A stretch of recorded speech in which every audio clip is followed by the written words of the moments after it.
Zambia po ya Serbia Uganda kubanga kula nomination atali mu ngatto. N'otunulira ngeri gye bakwatamu mu nakibiina kya NUP bali Kyagulanyi Ssentamu. Moreover nga amaze okubanga asunsuddwa. N'oyase emmotoka. N'otunulira tear gas eyabadde embalala olunaku olw'eggulo. Ng'olunaku olw'enkya campaign zitandika. Tusuubire tear gas ng'omungi oba embeera egenda kuba nzikakkamukkakkamu. Mwe muli mu kintu tuwulire ekirimu. Omanyi ebintu bino tulina okubeera nga tulaba buli kimu tubeere nga tukiraba mu bulambulukufu bwakyo oba mu bujuvu bwakyo. Nsookera ddala okubeera nga ngatta eddoboozi lyange bannayuganda abangi okuvumirira enkola abakuumaddembe gye beeyisaamu birabika bubi nnyo nnyo. Eyo ensonga ngiyisizaawo naye kati tudde mu mbeera gye babeeramu nabo. Omanyi it is kyannaku nnyo nti naffe ababeera mu confrontation tukawo embeere mu Luganda bakoogera eyokusika omugoba kubanga bakuwandiikidde ebbaluwa kati nze kambazize ku genesis ya issue eya Patrick. Now is a presidential candidate. Bakuwandiikidde ebbaluwa bagambye ssebo mukama waffe olunaku luno ojja kutambula bwoti, ojja kwetaaga abantu bwe bati, ojja kwetaaga okukola bwoti. Bwe noddamu nti ebyo byonna by'oyogera sijja bigoberera.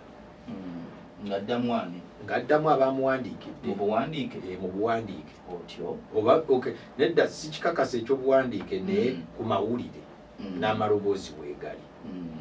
Kati bw'oba osuubira oli eyakuwandiikira bwakusisinkana wagenda kubaawo ki?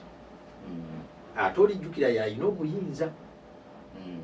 Obuyinza obw'okukuuma, obw'okuteekawo embeera gy'otambuliramu, obw'okuteekawo kyano zonna bubwe mu mateeka. Akuwandiikidde ng'akuteekamu ekitiibwa ng'akunyonnyola ensonga. Wabula ggwe lwakuba oba ki n'ogamba nze ebyo bye mugamba ne spokesperson bwe yayogera ow'ekibiina ekyo. Kati osuubira bwe basisinkana ne poliisi wagenda kubaawo mbeera ki? Kati ndowooza nze mmaze okuvumirira poliisi nzira kati ku basajja abagamba nti baagala kuba bakulembeze b'eggwanga lino. Gwe kikukosaako ki okugoberera ebintu bye bakusabye so that buli omu enkya asala omusango nga gwe toyinaki. Mu mateeka bagamba nti he who comes to equity must come with clean hands. Tosobola kuddukira mu bwamulamuzi ng'ate gwe naawe olina ebikolobero. Yeah, come with clean hands. Kati Patrick yali alina okugamba okay, this is what you have told me kyengenda okukola. Then bw'aba akola ekyo ate ne bamuyingiriramu ne bamutawaanyawo omuntu ajja kunenya ne kati naye yakola ensobi ne poliisi eno giraba.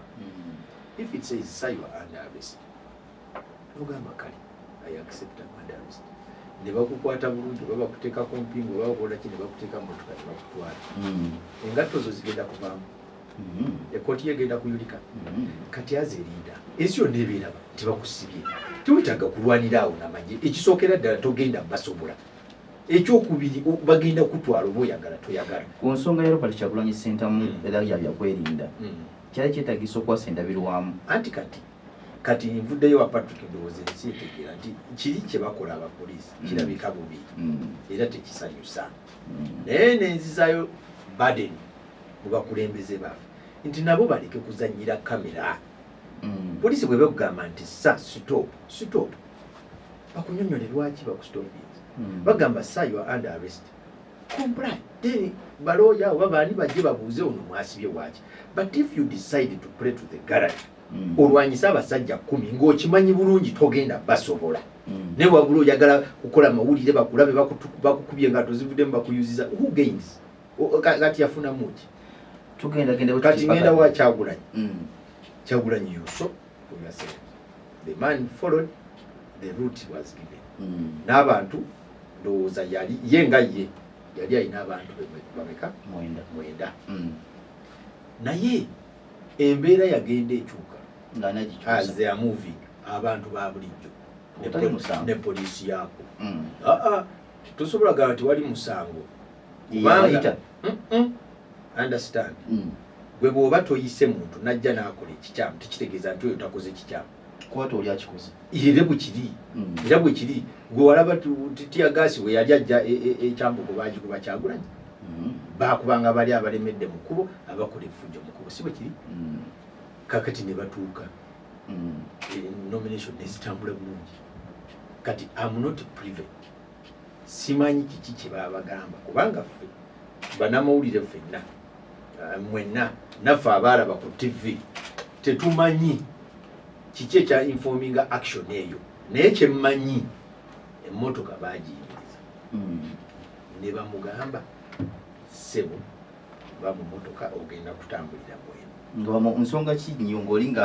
anti kyenkugambye nti sijja kulingiza mu byesimanyi am not privy simanyi naye bo ng'abakuuma ddembe jjukira bo baaweebwa obuyinza okukuuma eddembe abantu n'ebintu byabwe olwo kati abakuumi bamuwa baba na mugaso ki abakuumi abo baakumuyambako mu campaign naye nabo they are not an entity on its own they work in a system era they have orders they follow kati nabo if they are told group eyo giraba eriko komanda waayo naye alina am briefing oyinza okusanga nga kati kakuwa example nka yes imagine it is me we are going with the team komanda w'eri team n'afuna intelligence nga naye ekubuli mga tuulidde wali kino kakati komanda oyo agaane nze bwe mugamba nti nedda ebyo tobiwuliza tugende kimukakatako okumpuliriza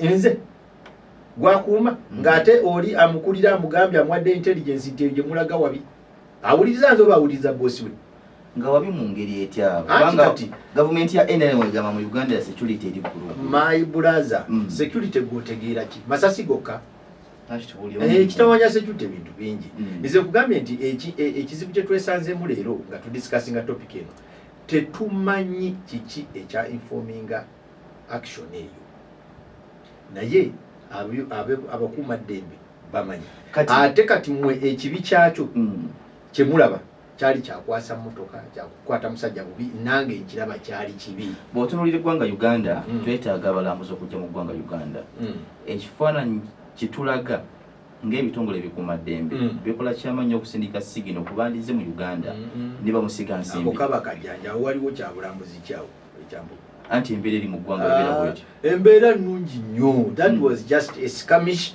of a presidential aspirant with the police because they failed to listen to one another. I can assure you singa mwami Kyagulanyi yaggulawo emmotoka n'avaamu n'ayingira mu gye bamuwadde ne bamutwala emagere nga bwe baali baagala you would have nothing to discuss but nga bwe mugambye there is playing to the gallery at any opportunity kamera webeerawo ekamera kasitebeerawo abantu baagala nnyo okuzanya ku gallery and this thing is dangerous kubanga it incites people, it creates emotion and some people lose lives. Kigenda bwe kiti paka ddi nga tugenda campaign zitandika kya mbotongole tulina okukola bwe kiti nze nkubiriza abantu abali mu race one, respect yourself. Two, respect authority. Three, don't play to the gallery. Kubanga you're doing the whole country disservice. Omusirikale bwe bakugambye oba you a presidential candidate oba you are a minister oba you are a member of parliament, once a police officer gives you an order, comply. Then we shall question after what was that order, what was its intention. Kikumi kawumuza bili Galaxy Pharmacol first mu kikampani bwa Sunday kuva ku saa mpaka saa 2 za kawungezi tulinemu na NRM Ronald Tugume saako ne Kasanafu Meya to be Nansana iranga gamandi kifoya kimazidde bwabanga bannansana bamwesizira mu kwaso obuyinza tukyasuubira mayi ku mabike munakibiina kya wa independent kati Machinje East agamba nti bira bimu kubona yesimbyewo ogenda mu parliament y'eggwanga. Kasanafu okusinzira ku Tuguma agamba nti nno olwokuba nti mutunuulira kamera we ziri ne mwekyanga olwokuba nti mwagala mukwatibwe mawuli mwogerweko ekyokubiri obutaba bitongole bikuuma ddembe ekitiibwa namwe temwe wa kitiibwa tobawo imbere ya tear gas nkiwa poliisi yetegese bulungi nnyo this time obalaga nti nno mulina okugondera amateeka lwaki mukola embeera eyo okuzanyira ku kamera Okusokera ddala nze kyenjagala muganda wange okutangaza gy'oli bintu bibiri birabika ng'ebifaanagana ne tebifaanagana okukula n'okuzibwa. Waliwo buli omu famire gye yakuliramu ey'enjawulo. Nze bukyanga ntandika kakuyega owange nga sinnaba kutongozebwa kusuumusibwa kukkirizibwa kubeera nti ntongozeddwa okunoonya akalulu. Sikolangako violence wantu wonna kubanga nze yenkula gye nakuliramu. Newankubadde ne betuvuganya nabo bagezezzaako nnyo tuprovokinga, naye abawagizi baffe bonna ffe tubagamba nti mbere bakkakkamu, n'abadde takuzibwanga ffe tugezaako okumukuza okumulaga nti Nansana nga Nansana division egenda kubeerawo nga ffe weetuli, egenda kubeerawo nga ffe tuvuddewo, si ffe tusembayo mu Nansana okubeerawo. Kyetubadde tutambulizaako ffe kampeyini zaffe ebiseera ebisinga obungi. Ekyokubiri, nze mbadde sifulumira mu mawulire era tusobola kundaba amawulire. Nyinza okuba eno ya radio station gye nzizeeko era ntwala omukisa okubeebaza okubeera nti mundabyemu embala ne mumpita nzigye wano. Eno radio station ey'okubiri gye naakatuula mu studio yaabwe. Naye endala bwe tubadde nga tupanga okugendayo tunyonyola abantu baffe era nga tufuna okusoomoozebwa wano nawali ne tubulookingibwa abo basuubira nti banene, ekitali kituufu. Buli muntu muwe chansi nga mwe mugituwadde abantu bamuwulirize bategeere ebintu ebirina okutambula. Nja kutwala omukisa guno okuyisaawo akagambo kano. Nze ebbanga lyonna mbadde nga nkibuulira abantu. General Edward Katumba Wamala, Honorable Minister, mukadde wange, mukwano gwange. Nze okujja okuvuganya mu kalulu k'e Nansana, General Katumba si ye yantuma. Era n'ebipande byange biriko kasanafu Galiwango Faizo. Naye abakulembeze baasituka ne bagenda ewuwe ne bamugamba ne batandika omuteeka mawulire bamwonoona nti akalulu k'e Nansana aka independent y'omupiira Katumba ya mufinance nga yamwa sukaali n'amugaba. Nantuma nangamba genda ku radio emu okole clarification nti akalulu go kalimu ng'omuntu. Nga president bwe yasituka n'agenda Mawogola n'agamba Mawogola North bali balinze nti agenda kugamba mwami Soda ave mu kalulu. Naye yabagamba Soda okubeera muganda wange tekimuggyako ddembe kuvuganya. Kino nakyo njagala kibuulira be tuvuganya nabo nti General Edward Katumba okubeera mukadde wange tekinzigyako ddembe ku exercising ddembe lyange. So bino nabiyingiramu nga kasanafu Galiwango Faizo n'omutwe gwange n'abantu baffe ab'omu Nansana. Wano entwalira omukisa okubeebaza abantu b'e Nansana bonna abadde batwaniriza n'emikono emyanjulukufu. Kyenyinza obbagamba nti kasukaali keeko bongeremu buki bongeza ensolo ku kizigo kweri. Ffe olwaleero bwe mbeera ntambula muganda wange ensonga zikonyeeko ezisinga obungi. Nze ekitongole kya poliisi eya Uganda okuva waggulu kubatandikira waggulu kuva kwa IGP mumanyi ng'omuntu. Ebigenda mu maaso tubadde twogera nabo. Nze nga njogera nabo ng'omukulembeze ku level yange nga speaker wa division.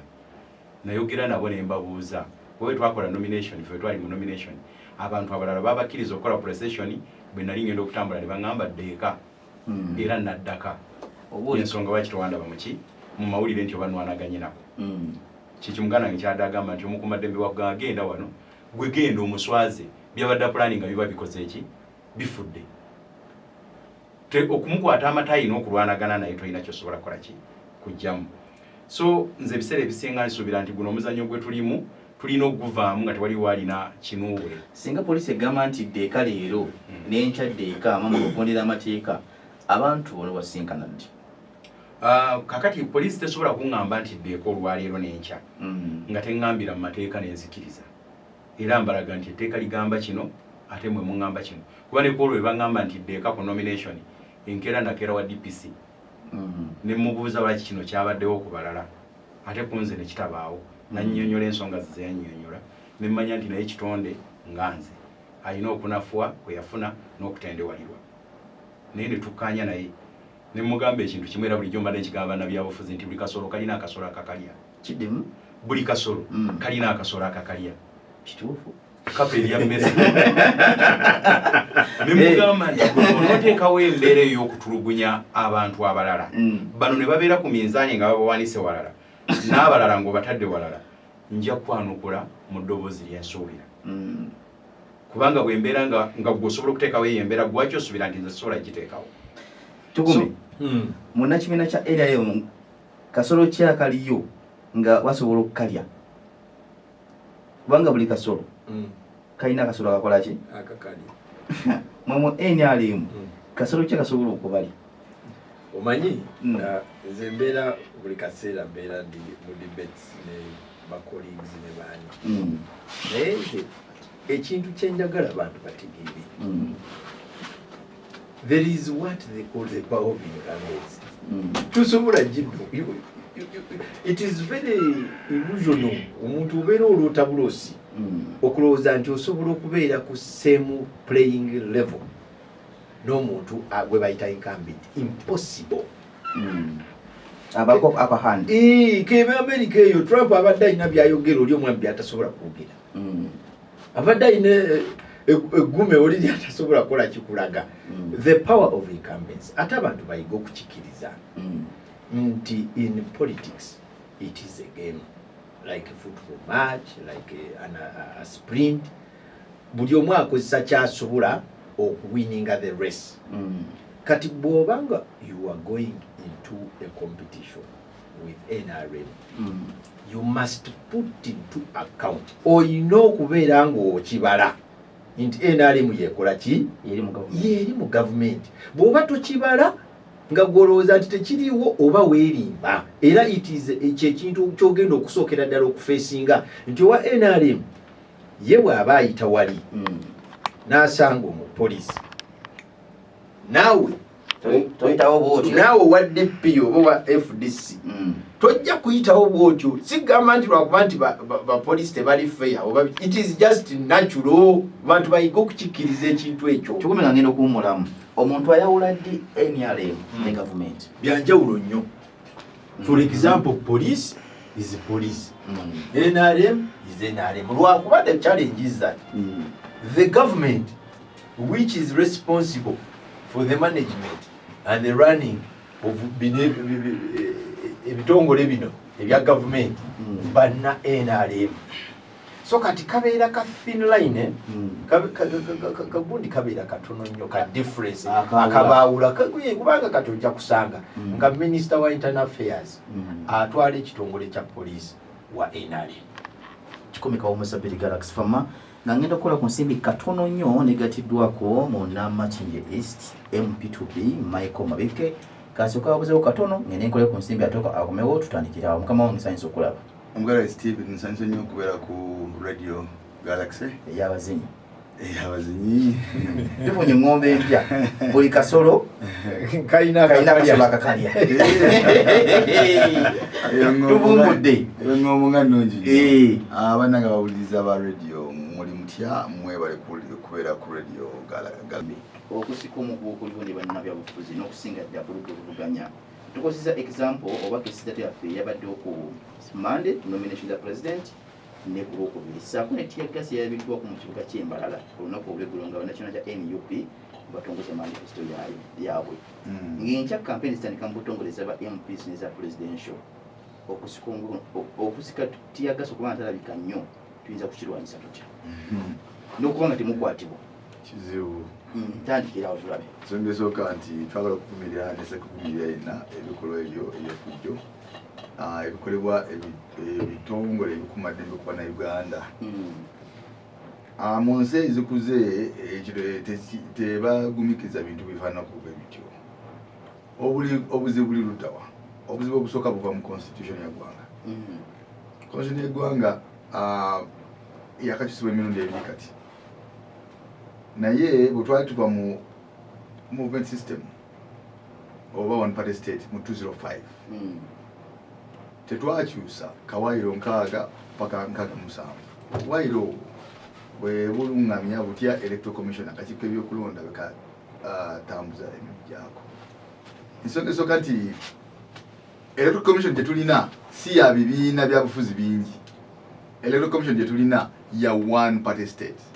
One party state. Electoral commission eri eyagerwako president ow'eggwanga gyalonda president ow'eggwanga gyabezaawo ate nga gobeera ssemateeka. Akati ebyembi nti akakiiko k'ebyokukola tekeetengeredde. Ffe ng'abaali mu parliament abakulembeze tulina obunafu obwaliwo obwakolebwa nti twasobola kukyusa buwaayiro obwo mu nkola eya demokrasiya oba ebibiina ebingi. Electoral commission telondebwa president kubanga president naye abeera omu ku abo abagenda okwesimbawo kiringa manager wa Arsenal oba wa Liverpool okulonda diffari agenda okufuwa omupiira nga bazanya ne Arsenal wa ne Manchester naw ekiriwo kati mwene electoral commission nti manager wa tiimu emu alonze diffiri agenda okufuwa omupiira gwe bagenda okuzanya tiimu endala akati ekyo kirina okukyusibwa akajo k'ebyokulonda ketengeredde kyokola tekali mu control ya election bili abiri mugumu tekali mu control ani azirimu bitongole bikesi okay walaba ani yakoze nomination yo walaba ku Monday kifananyi walaba ku Monday ndi Bobi Wine bamujja mu ngalo za kacho kabya kulunda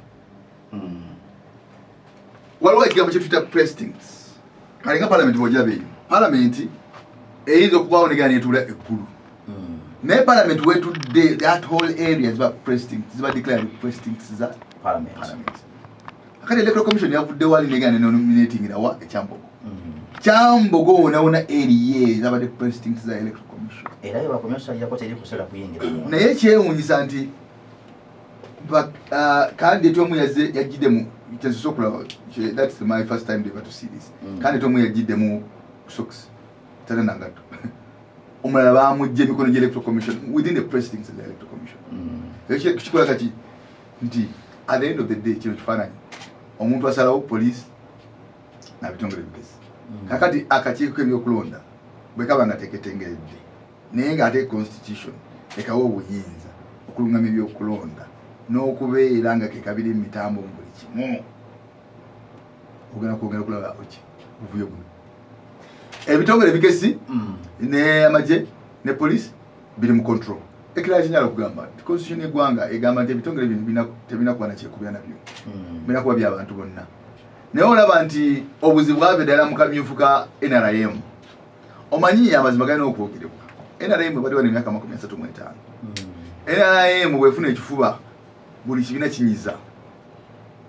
NRM bwerwala ekifuba buli kibiina kinyiza lwaki nti yabadde dominant political party okumala emyaka 35 ebintu ebibeera mu NRM bitera okuspiringa over ogenda mu bibinebya ne mu ggwanga lyonna akati akalulu k'okusunzula kwa NRM walaba nti amagye gaketabamu polisi yaketabamu walaba nga amagye agamu gali kusaidi ya kandidate emu amagye amala gali kusaidi ya kandidate ndala ekino kyali kyabulabe lwaki kyali kyabulabe lwakuba nti amagye ag'eggwanga lyonna kasagatandika okweyingiza mu byobukulembeze mu byobufuzi nekafuna side awabeerawo obuzibu kati obuzibu tulina bw'obanga oyagala okutereeza olina okujja amagye mu kalulu olina okujja ebitongole ebikesi mu kalulu olina okulekamu poliisi naye poliisi yadde civil force naye erina okuba ne control nga control yayo egiweebwa electoral commission tusubire tiyagasi mungi okuva n'olunaku olw'enkya bannayuganda kasaba n'alaba nti waliwo okunyigirizibwa okw'enjawulo bannayuganda kasaba n'alaba nga waliwo okusoomooza okw'enjawulo bannayuganda kasaba n'alaba nti waliwo kyekubira certainly ogenda kulaba tiyagasi mungi kubanga si bamativu nga akakiiko k'ebyokulonda ketengeredde ekirala si bamativu nti poliisi ekola omulimu gwayo ogugiweebwa constitution si bamativu nti amagye geetabye mu kalulu kano mateeka actually mu kwetaba mu kalulu abamagye bamenye mateeka tukumi mwe muli mu NRM bw'owulira ensonga Mr. Mabikeza ovuddeyo n'atuwa nga ggwe ali mu NRM kikuwa kifaananyi ki mu kulonda getugendamu akakiiko k'ebyokulonda tekeetengeredde ebitongole bikuumaddembe birimu kyekubira era singa banalabye embeera nga calling for the action they are willing to go for it. You know, what was some technical issues? Kati mukulu Mabike bw'agamba mbu electoral commission teyeetengeredde kati ani agenda okutegeka akalulu ke akanoonyaamu ki atawanira ki? You know, waliwo ekintu olaba just technicality. If you are alleging the electoral commission is not independent, why are you participating in an election organized by the same commission? You don't come. Bireke. You can't say Dilefari bamuguze ate n'ogusaamu. Tula wansi obaga mukyuse lefari nange ndyoke nsaamu. Leka kyogambye refali bamuguze ate guulyawo kakyanga oluusi oyinza n'okukawangula kati enkya mukulu babike bwe banamulangira nti ye MP kati oyo commission eyo agenda gikola agenda gyetondera agenda kuwuza ki ate yali awanguddeko. Thank you very much. Kati you know ku technicality awunze njawukanye naye naye ayina principle jajjeeyo ate njagadde nokubanga erimu gist erimu ekinusi the way our commissions and other organizations are set up constitutionally are still suffering from the one party system, the merit system, not one party, the individual merit system, whereby fenna twajjanga asinga munne yakola ki nga temuli mu byabina kati eyo gundi gyaleese njirabamu ekinyusi bwekiri you find that and I told you that kati ekyo kyekireeta eri the advantage of incumbency. Imposing ebyo babikyusizza the advantage of incumbency will always be there. Ate oluusi kati mwami Mabike kyayita nti ebitongole ebikuuma eddembe kisata birimu kyekubiira. Oluusi it is not kyekubiira, they are actually bagoberera their usual order and function process. Kubanga kati ojja kusanga omupoliisi komanda we akedde kumacha kuweereza head of state security brief. Mu security brief omwo mulimu mukulu wa ISU, mulimu mukulu wa ESU, bonna bali awo appointed, they are briefing the head of state. Kakati mwami Ochola mu brief we namugamba why ekibuga kino we don't want crowding because of COVID. And where person X is headed to, there is going to be sure crowding and therefore increased risk of the spread of COVID-19. So please make sure that that doesn't happen. Kati ono ekyakijje mu security brief naye bwagenda okimplementinga on the nomination kirabika bulala naye ng'akola mulimu gwa mwedanga ate guli mukakwate naki na nomination ne just COVID what situation in the country. Kati ekintu kino kyonagamba in my introductory statement nti ebintu bino twetaaga oluusi ne tusobalinga ne tulaba the big picture.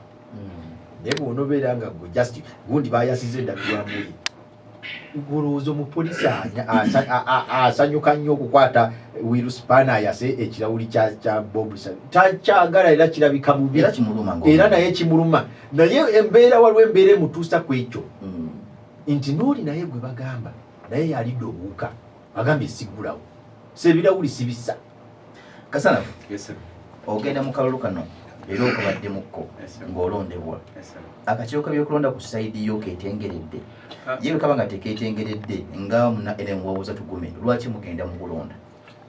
Muganda wange nze ku sayidi yange kyenyinza okugamba baganda bange bonna betuvuganya nabo ne bakadde baffe abadde mu kuvuganya ebbanga lyonna wano twalinawo pulezidenti bamuyita General Idi Amin Dada Mukama Katonda amusaasire mu myaka egyo waliwo yaliko pulezidenti wa Uganda naye ku kyenzijukira ku bimu ku byayogera bw'obeera olaba nga refari agenda kusaliriza gw'olwana naye mukube knockout tabeera na option endala ya kusaliriza ekyo ffe tukikoze nansana najja na mupiira independent ebibiina byegattako ebisatu ebya pate ez'enjawulo zegattako esatu nga zivuganya omupiira ne tuzikuba ne tuzijjawo era olwaleero meeya w'abavubuka enansana atwala ebyala 23 n'emiruka 6 wa mupiira electoral commission twagingejinga from day one era twamanyanga biki ebiyinza okuddirira buli lwoyingira mu muzanyo manya nti oguyingiddemu n'abantu abalala buli omu abeera ne strategies zakozesa okuwangula kakati gwe buli lwobeera ng'oyingidde mu muzanyo naye ng'ogamba bagenda kumpangula nze kakati enansana mbawulira oyo Kasanafu yabbye edda akalulu agenda tubba akalulu nkola mu electoral commission nze strategy zange zenkozesa ebeerawo ebiseera ebisinga obungi buli munafu alaga nti agenda kukubwa bagenda kutubba yenkola gyakozesa naye nze ku sayidi yange ngamba strategies zetukozesa era wano ntwalira omukisa okwebaza abantu b'enansana nti baatwaniriza era ffe baatukkiriza kubanga okuva ku lukiiko olwero C1 olw'abavubuka olutandikirwako twaluwangula ng'ab'omupiira ne tuwangula omuluka ne tuwangula division level ne tugenda ku municipality ku district ne tusalawo ne tugamba nti fenga bomupiira tulina principle yaffe lyetya ndi musajja musiramu olugero ntera nnyo dukozesa nti obusiramu bwe bumu butugaana embwa kyekimu ku bisolo bibitugaana okulya kweriranya naye obusiramu bwe bumu butugamba nti embwa bw'ogirabamu zaabu mu kamwa ginyigemba jamu gold oyo oluvannyuma onaabe mu ngalo kati ffe ng'aba independent buli mukulembeze gwe tutunuulira naddala ffe ab'omupiira mu Nansana division tutunuulira birungi bye tusobola mujjako kugatta ku ttiimu yaffe oba kugatta ku kitundu kyaffe era kyova olaba nti ffe mu lukiiko lwaffe olwa Nansana division olw'abavubuka lulimu aba NAP lulimu aba DP lulimu aba FDC lulimu aba UPC lulimu aba NRM twalonda bakulembeze tetwalonda bannabyabufuzi Chikumika Musabiri Galaxy from Firestorm Bolivia Santi kuva saa mpaka saa 2 mwezi gwamu nga togera ku nsonga zigenda mu maaso mu ggwanga tumulidde ensonga y'ebyokwerinda n'abafuzi abagenda mu kulonda okwa 2020 mu tiakas n'okusika omugu okubeerawo kuyinza kukendeezebwa kutya. Mike Mabik owulidde engeri gye bagambye nti mwekwasa nnyo obusonga obutonotono n'otamanya power ya incumbency amaanyi geeraga singa owa NRM ayita ku luguudo lw'e Kabalagala ng'agenda e Kansanga tekitegeeza nti gwe wa NUP owa FDC DP nawa independent you can use the same route kubanga olina amaanyi okuba nti bali mu buyinza n'ekyokubiri lwaki abali ku ludda oluvuganya singa MP awangula agamba akakiiko kabadde kamazima na bwenkanya kyokka ate ku president level bagamba akakiiko si kamazima na bwenkanya lwaki embeera eri bwetyo nsongezoka abakulu waliwo bonna akisere bombiri babali balifanga ku kintu kimu nsongezoka nti mu byobufuzi olina okulabisa mulabisa tutaba mukalu kulabisa abantu bano kiddemu mujja mu byobufuzi just kulabisa ni amoja kulabe kuno waina rain Mwalimu Museveni ye yali vice chairman wa military commission 1980 yali amanyi kina maaso mu military commission yali vice chairman mwanga yali chairman mwanga yali mu control yakalu sekono cyali kifanani Mwalimu Museveni statement yakola nokutala ku participating mu kalu wako yali alabisa kubanga yakayingana bagamba naye ndaba bagala kabba naye bakabba ngenda your statement they are just they are by accident yali amanyi what was happening nolwekyo mu politics okuzaako your next strategy and step onokusobola okulabisa kale kikisokerere kiba kitigi mujja mu kulabisa yes nwakubaye tukeetabyemu newakubaddenza nga Mabik empanguludde naye akati wekiddamu ndibabona wange oneetonda asijja kwetonda ija kuba mpise ku lugwanyu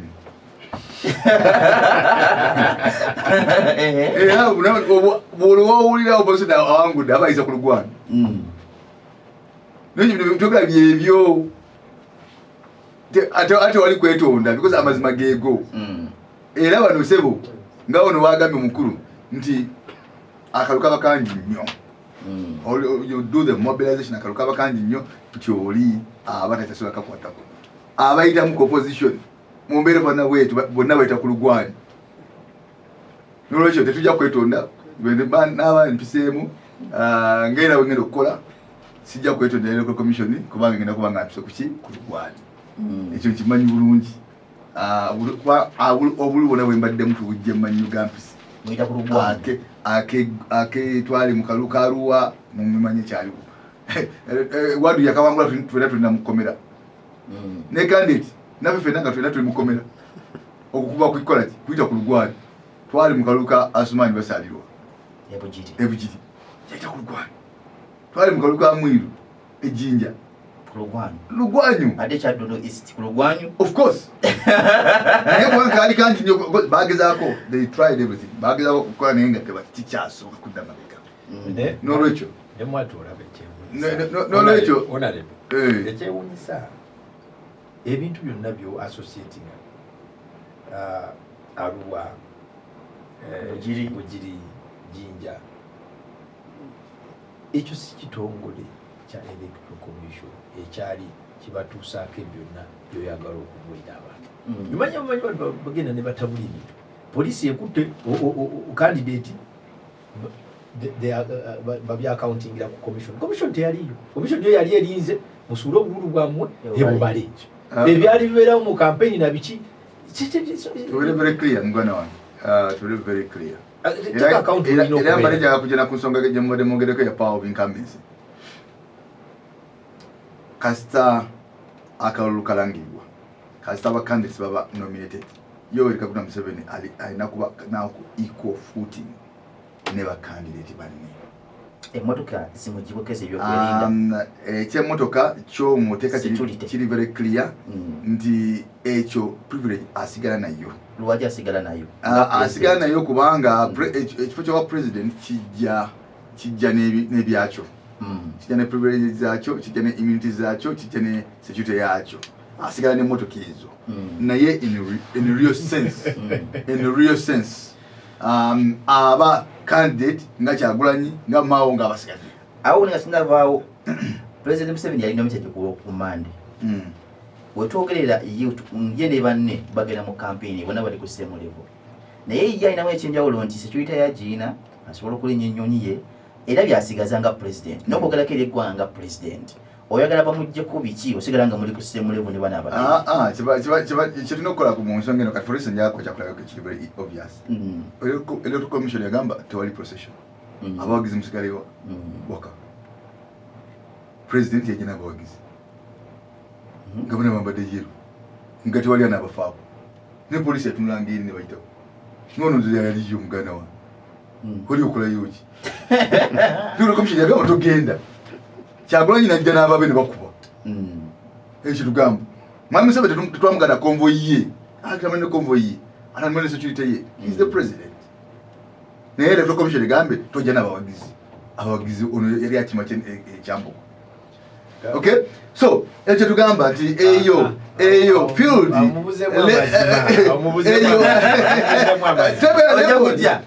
playing field ateba ki teba level Mwami Museveni yesu twamugana helicopter tambula naye naye talina kuba kandi tumula tear gas babanga asaze okutuka because ukirebe bawandize Sunday Monitor 146 districts mu 60 days yes Mwami Museveni ola power bingambe zakina kuba ne advantage because ya anayo ne presidential air force one watu itawa air force what ekira muntu atambuza air force naye Mwami Museveni wogera kutambula gwe ogende mu district nya onakulumu lwaki Kyagulanyi isala amagezi ge navuga natuka embalala ate mukubatia gas 12 Galaxy Pharma twegate kubuza kibazo kyoyagala ku 0707 kuba kasimu obuze Mike Mabike ali wano kasana fualisa ko netugume ezigenda maso mu gwa konsoka ebyokwerinda bwe tukomawo Uganda bagamba sali osinza ku manifesto tandikira oloza nti eriwe kyasinze kenkizo kundala bana Uganda kubanga basinze okulonda ero mamba nakuwana yi kale wane ejo munaye kati wa yogera nga munna Uganda no gamba ni wankubadde ndi wa kibiina kino ne manifesto ni bambe ekyasusira Well, ensonga eriwo of course ebyanyere mbyo twali tubiraba makabanga ebisubizo bingi ebikoleddwa nze ne nali parliament natulanga ku government assurances committee akakiiko ke kalondoola ebyo byonna ebisuubizo ebikoleddwa government era ebikoleddwa president Museveni ebisuubizo bingi ebikoleddwa emyaka 10 emabega pakati nga tebikola ki tebituukirizibwanga President Museveni yakola ebisuubizo mu 2016 bingi paka atakola nga tabituukirizanga agati ebya Mwami Museveni tuwe tubimanyidde bibeerawo era buli kulonda kubeerawo ajja n'akola ebisuubizo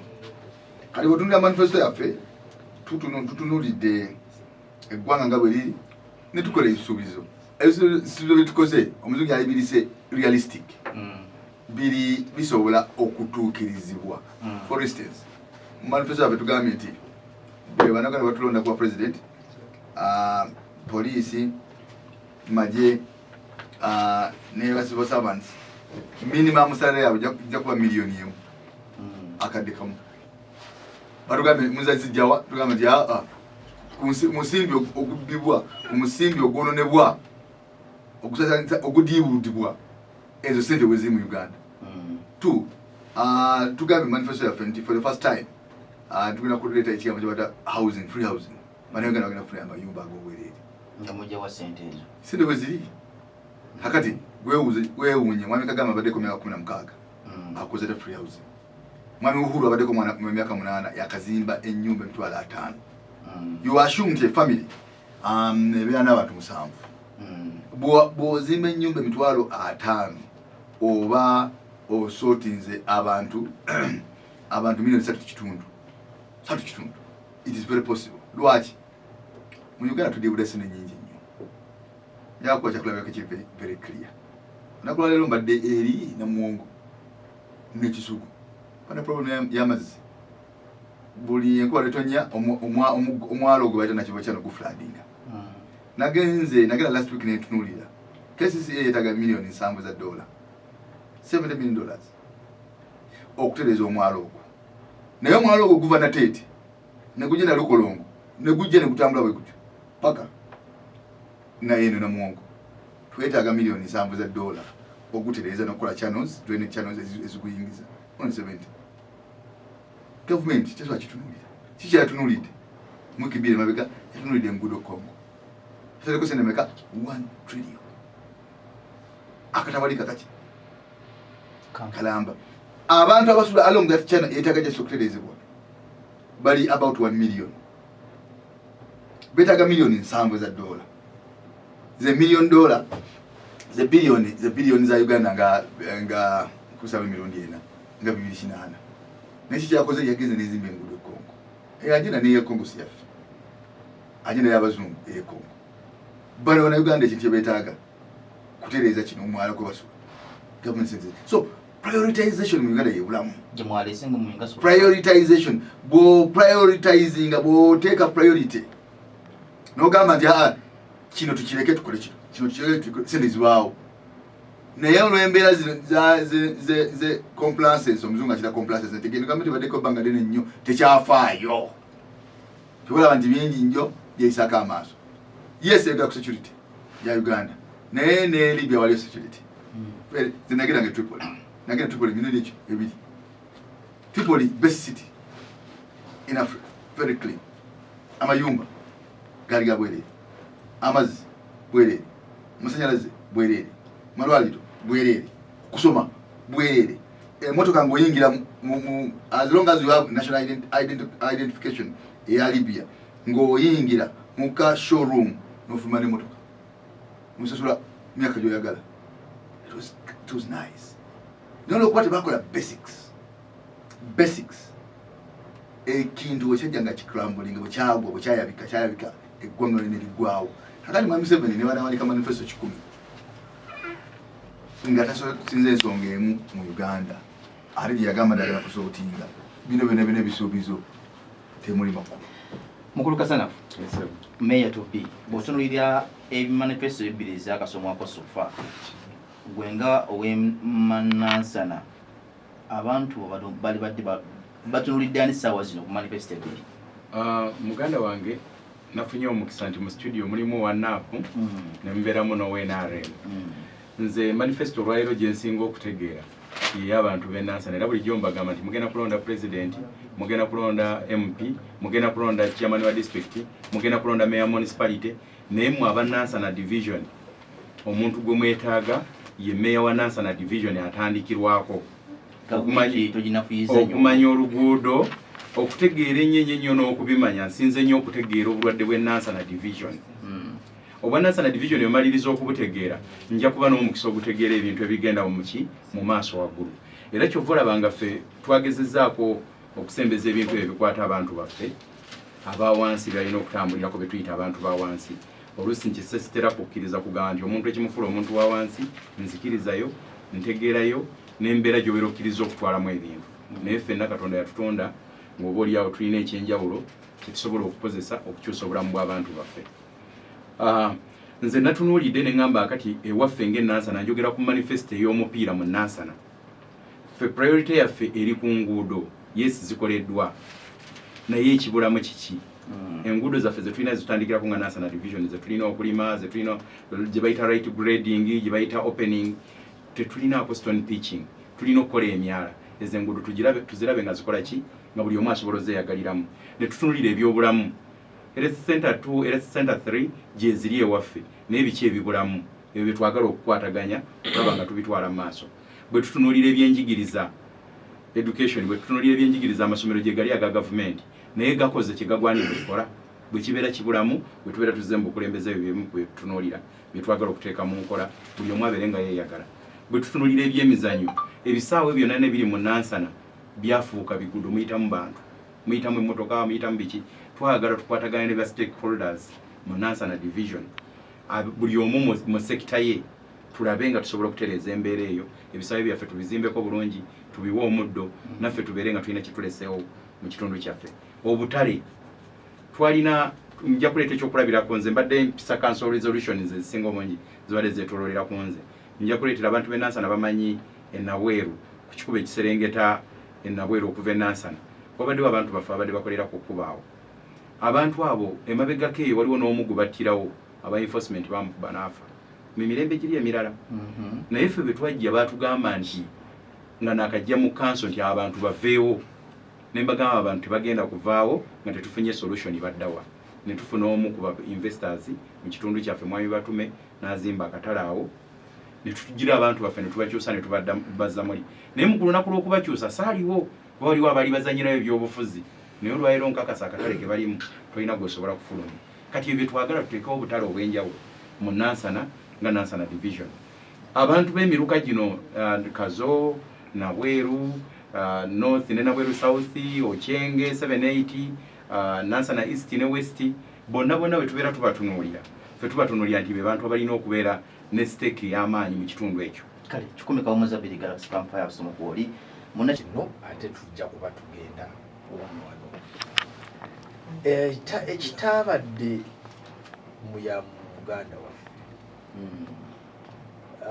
muganda waffe yatubuulidde byayagala okukola yes kale obikoze so what omanyi abantu mu Uganda muno munansonyiwa naye abasinga ku ffe tugumirira bugumirizi kulinga muyaga tukyabulamu okutuula wansi ng'abantu bedda bwatulanga n'ofumiitiriza nti omwami ono yaŋŋambye ekigambo bwekiti n'ekigambo ekyo yabadde ategeeza ki kubanga waliwo omuntu okugamba ekigambo ky'omanyi ekya bulijjo naye mu mbeera gyakikugambiddemu noddala nogamba omusajja ono lwaki yayogedde bwani naye nga kyayogedde oyinza okusanga nga waliwo n'omulala yayikola ekikugambako kati twetaaga okutandika obufumiitiriza ze manifesto zombi naziwuliriza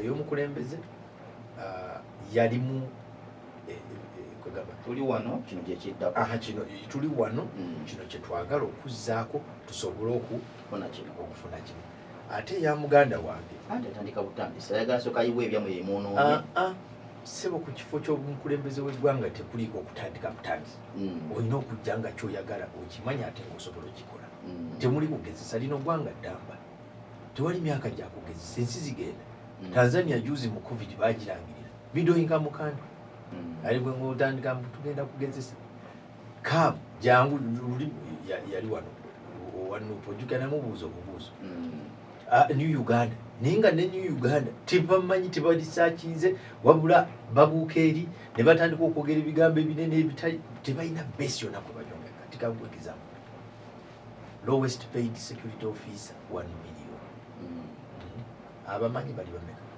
ate ajja kubafuna omuwendo kati eyo miliyoni ogituuseeko otya oba tomanyi muwendo kubanga security officers are not tebali kintu kiri awo kyokka kikolera mu expense mu resource envelope yonna okitegera kati kitegeeza ogenda okwalabirako eyo figure olina okubanga oconsiderinze resource envelope yonna namba y'abo abantu what is the impact what is the effect by the way n'ogwo omusaala ogenda okugaba olina okubalamu nti gwegugaba effect zitugwentukahavu the economy bw'atema ba MPs omusaala nayongera wali tibawuze aba MP abo njagala abo tujja kufuna olunaku lwabwe naye mbadde njaga kubuuza akabuuzo kano manifesto zombi zabadde nnungi ekujjako nti emu yabadde baseless emu yabadde ng'eyinetobobuuza akabuuzo tumayirize mu Nuupu and Makindi East owa Nuupu yaani kuba waliyo Nnyeko waliyo ne mwami babiri be baani bonna bali ku kaadi ya Nuupu Watugoberera nze njaga kukuza ebipande bimbuzabuza watugoberera debate nemusajja gwe naawe ebipande bimbuzabuza bakulanga nga owa nuupu ensonga esooka ndi ne ba nuupu naye mukwesimbawo nesimba kiwedde kati kyova olaba sibula tubewa kali tubewa tukume amalire wakasana abazibule baganda bange babadde batuwuliriza bataata bamaama mbagaliza ewiiki ennungi ejja ekiro ekirungi mwebale tuwuliriza ab'e Makindye East omusajja ali omu Mike Mabike omusajja ali omu bamuyita tomaina mumanya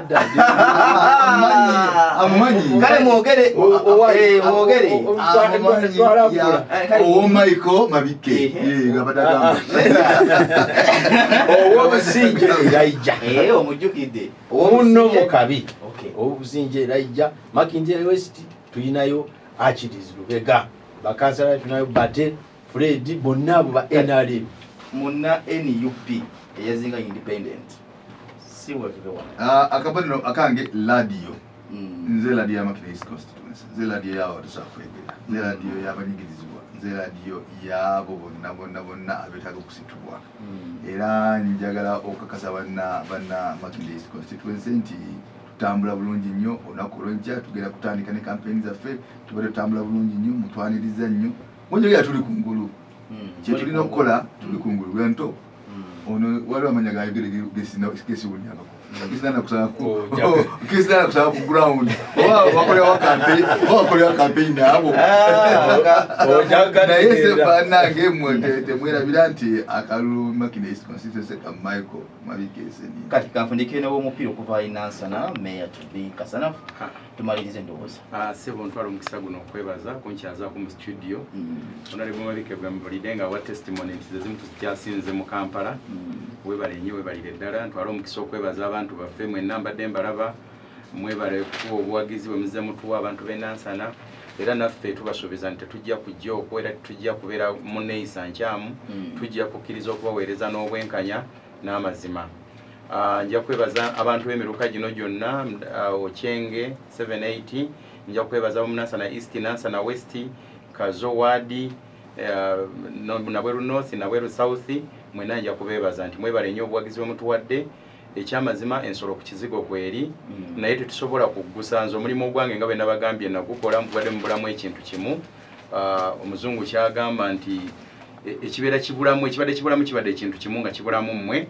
okugattako waffe oluvannyuma lw'otunominati nga tubeera tumaliriza ogwaffe tubasuubiza nti tujja kutambulira wamu mwebale nnyo mwebalire ddala tugenda kutwala obudde bujja kubeera bungi nga tujja ku mpewo zino okugezaako okulambulula ensonga abantu batutegeere lito jjo tulaga tukube yaddako paka ssaawa eyo gye munaakoyera tulaga tubeegenda okuba ng'eddako tubadde mu fasito mu kikanka